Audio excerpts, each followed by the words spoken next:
better. Well, these are some ways maybe you could be better. Memory is you'll find, as you get older like me, you just forget things. People come up to you and say, "Hello, Kevin, how are you? Do you remember me?" And the truth is, I haven't got a clue who the hell they are. But yeah, I remember you and so on. Your memory starts to... Now, if we could link our brains to a computer, why bother remembering anything? Just outsource your memory. Now, wouldn't that be good? Have all sorts of visual images. Wouldn't be arguments. When you're married, you'll find that your husband or wife argues completely about, what did you do last week? No, you didn't. They see things a different way.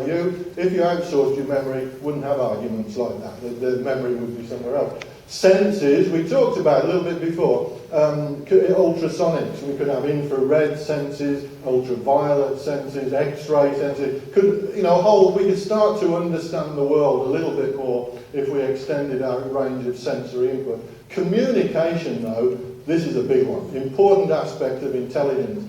And, I mean, to be frank, when you look at how humans communicate and compare it with technology, I mean, we have to be honest, it's embarrassing, really, isn't it? We're so poor at communication. We have these highly complex electrochemical signals in our brains, feelings, emotions, thoughts, images, a whole lot going on in there. And what do we do if we want to communicate those? Well, we convert those electrochemical signals in our brains to mechanical pressure waves. This is what a speech signal is, or mechanical, if we're typing in a computer, mechanical movement signals.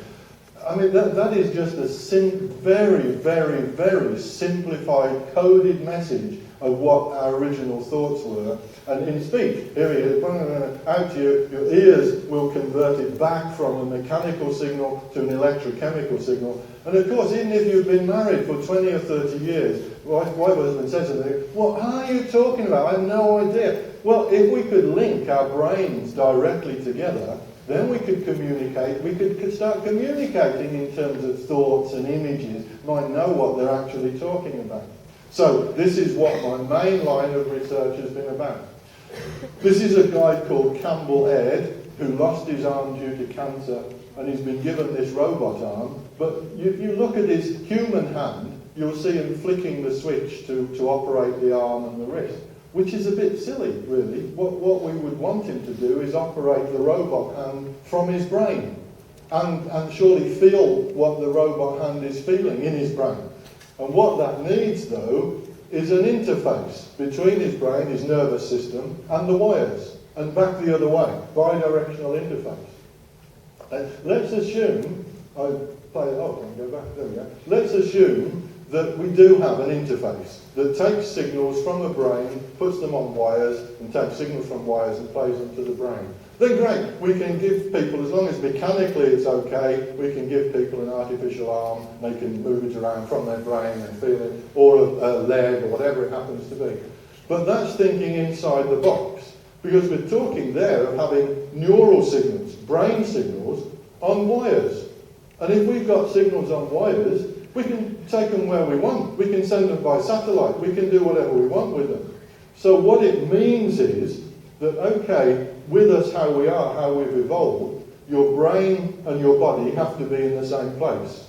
But where we're going, with brain signals on wires, your body can be wherever you want it to be. You could have your brain in here, let's say, at Imperial College, and connect your brain to a network, the internet, and you can have a leg in Los Angeles, you can have an arm on the planet Neptune, as long as we can get there, and so on and so forth. Your body can be wherever you want it to be, wherever the network takes you. It doesn't have to be still attached, and it can be whatever. It doesn't have to be a leg or arm. It could be something complete. It could be a building, if you like. It could be part of your body.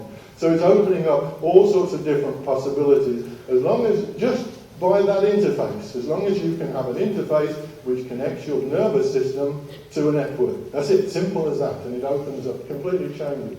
This is me on the operating table at the Radcliffe Hospital in Oxford, and this was an experiment for scientific reasons.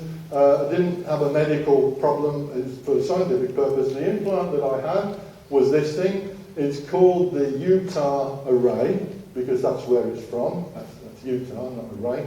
And it's also now, because we were in competition with some different American groups, which we beat them, of course, being from the UK, which annoyed them somewhat that we were first. So they changed the name of the device to the BrainGate, which is probably a sexier name. So it's also called the BrainGate. It's the same device. What it is 100 electrodes. You see the spikes there. The electrodes are actually 2 to 3 micrometers. They're on, so very, very small micrometers on the tips of the electrodes. Nerve fibers and brain cells typically might be 10 to 20 micrometers in diameter.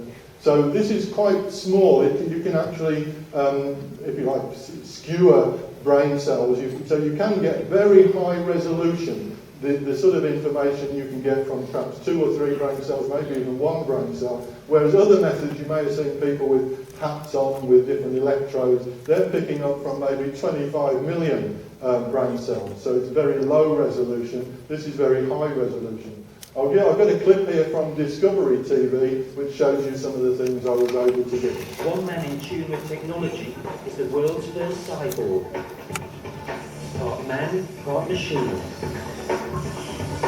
Kevin Warwick, cybernetics professor at Reading University, England, took a leap into the future as long ago as 2002.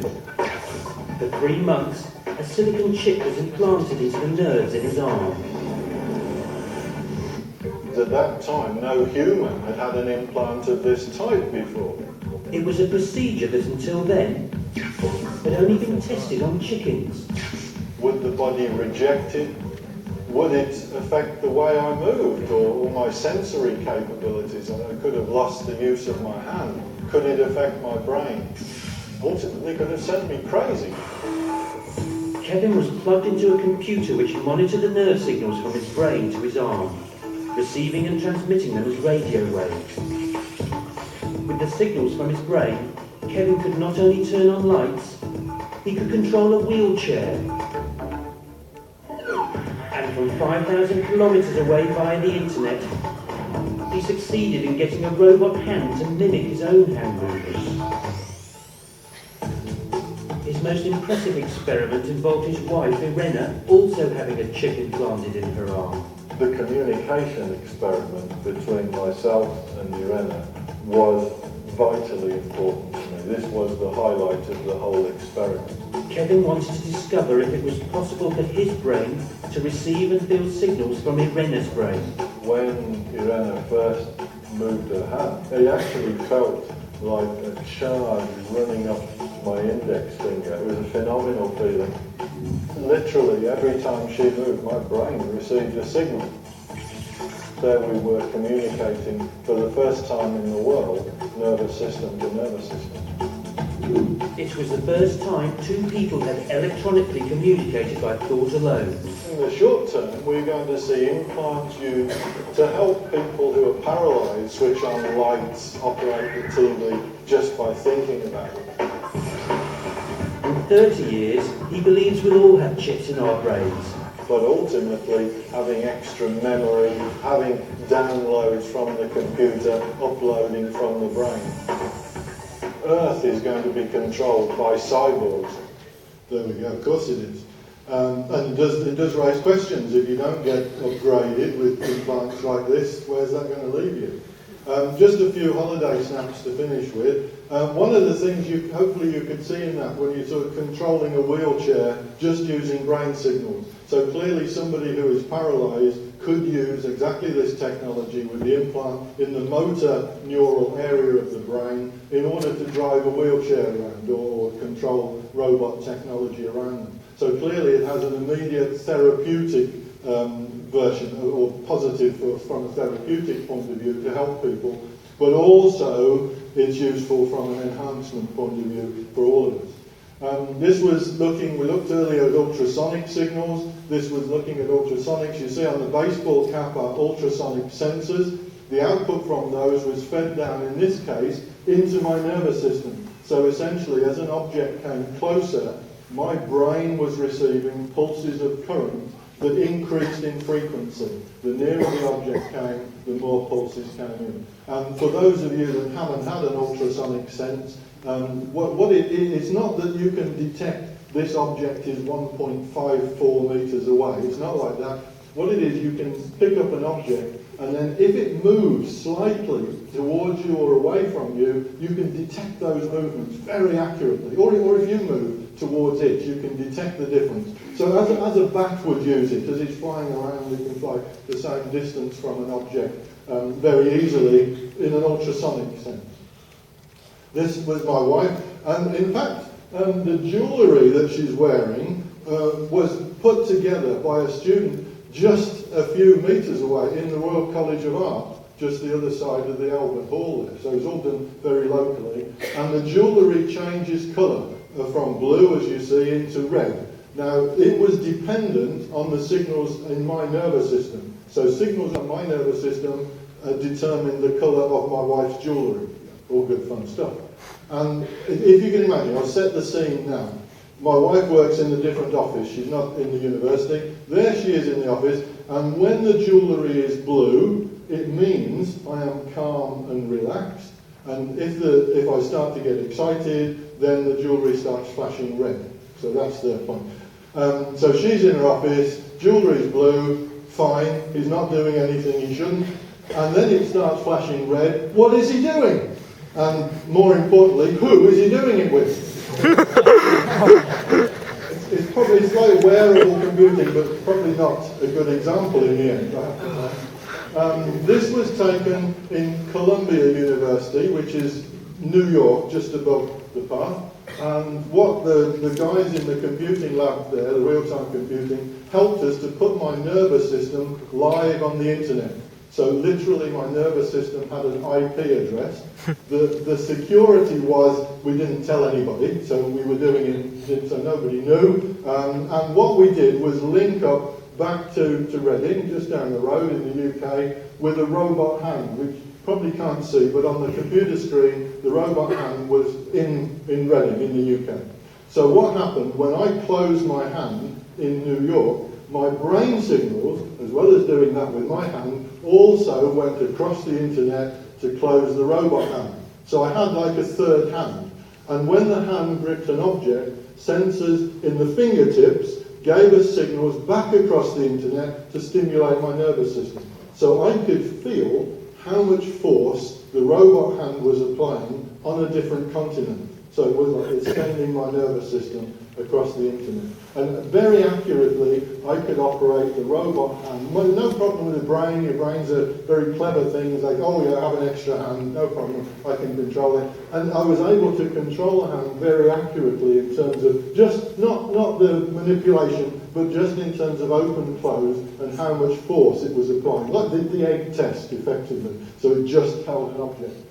The final thing was the communication. Now, my wife actually had 2 electrodes pushed into her nervous system, and we linked our nervous systems together electrically.